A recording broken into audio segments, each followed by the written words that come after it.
since the imposition of ashes at the start of Lent, with the words ashes to ashes, dust to dust, still ringing in my ears. I have spent much time pondering the concept of hope. I turned to 1 Corinthians 13:13, and now these three remain: faith, hope, and love. But the greatest of these is love.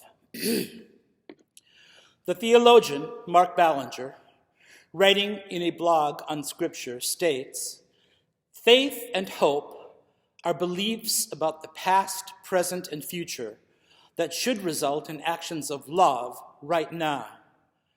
Faith and hope need to happen in each moment presently for each Christian. But the end result of faith and hope should be love for God and people right now."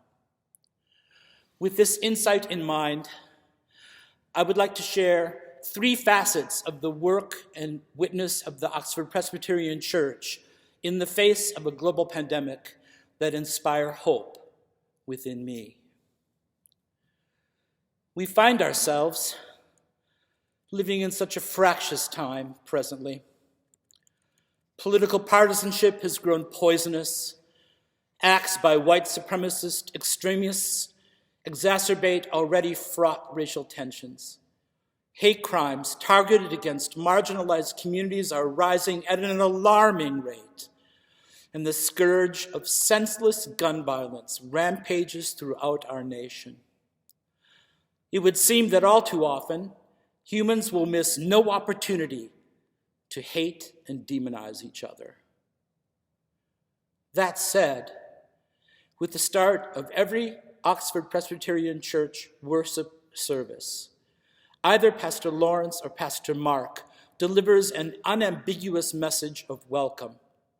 Casting a wide net of acceptance, this message both acknowledges the sheer diversity of humanity and testifies to God's steadfast love for us all.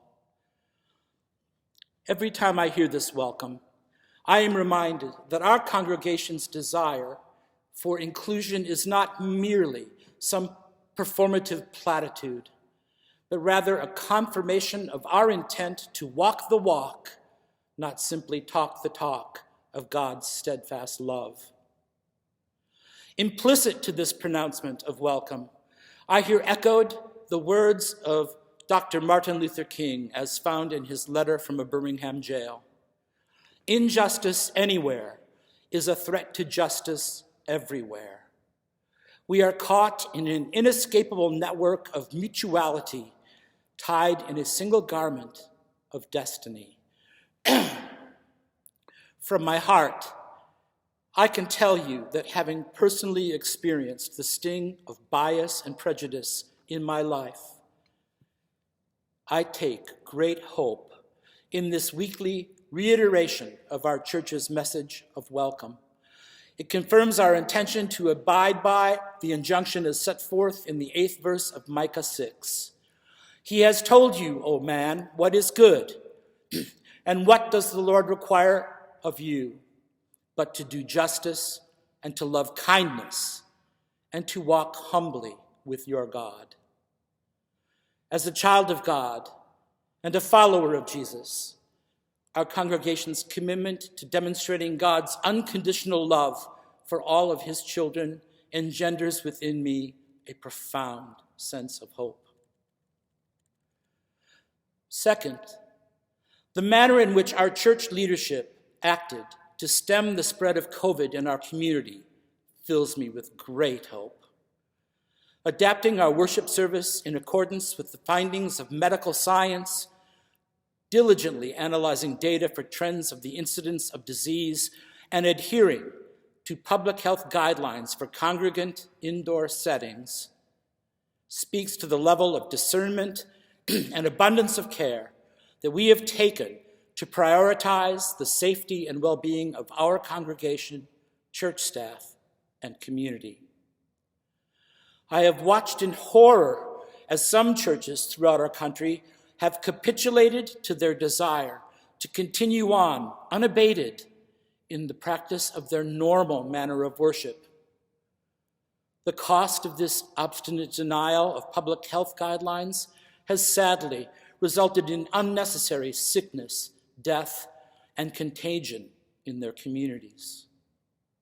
The wise decision made by our worship leaders to not gather for in-person worship and to return to in-person worship in a phased manner based on data was not taken lightly, nor has it come without a cost. It has entailed much sacrifice by many, and it has indeed disrupted the communal bond of us all. Yet this thoughtful, considerate expression of love reveals such a genuine concern for others. Our church's active encouragement for members to get vaccinated and offer assistance to those having difficulty in locating and scheduling a vaccination appointment provides yet another shining example of how God's steadfast love inspires us to action as we seek to care for and protect each other's health.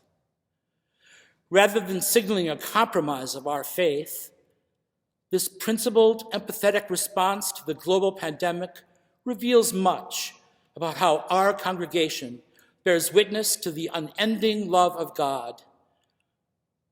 And in so doing, we have demonstrated not only the resilience of our faith, but also our determination, creativity, and flexibility in adapting to new ways to connect and worship together, even when physically apart from one another. All of this inspires me with unbridled hope. Finally, despite enduring our own protracted isolation and withdrawal from social gatherings over the past year, our church has not retreated from seeking out missions to grapple with some of the very exigent problems confronting the world, our country, and our community.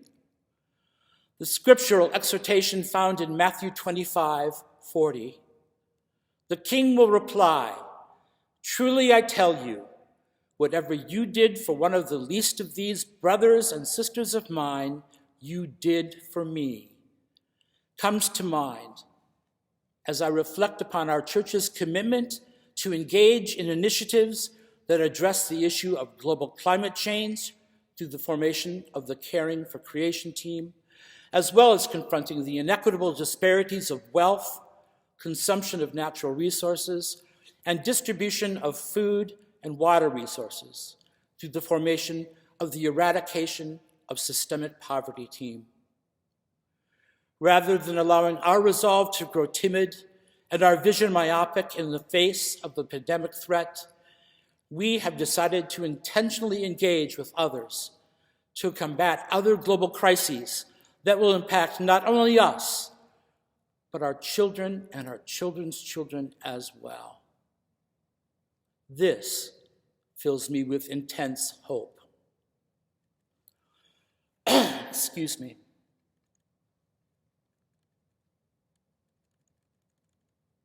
Over the course of the past decade, I have personally suffered some profound moments of ashes to ashes, dust to dust. A stroke ended my teaching career. Cancer stole my beloved life partner, Dennis, from me.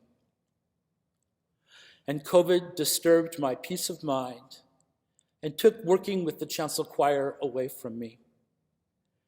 In these dark moments of loss, during moments of grief and profound sadness, I have returned time and time again to the letter of Paul to the Romans for consolation and hope. From Romans 8, verses 38 through 39. "For I am convinced that neither death nor life, nor angels nor demons, neither the present nor the future, nor any powers, neither height nor depth, nor anything else in all creation will be able to separate us from the love of God that is in Christ Jesus our Lord. I will conclude my reflection upon hope with this offering. My life flows on in endless song, above earth's lamentation. I hear the clear, though far-off hymn that hails a new creation. No storm can shake my inmost calm, while to that rock I'm clinging, since love is Lord of heaven and earth. How can I keep from singing? Through all the tumult and the strife, I hear that music ringing. It finds an echo in my soul. How can I keep from singing? No storm can shake my inmost calm, while to that rock I'm clinging, since love is Lord over heaven and earth. How can I keep from singing? How can I keep from singing?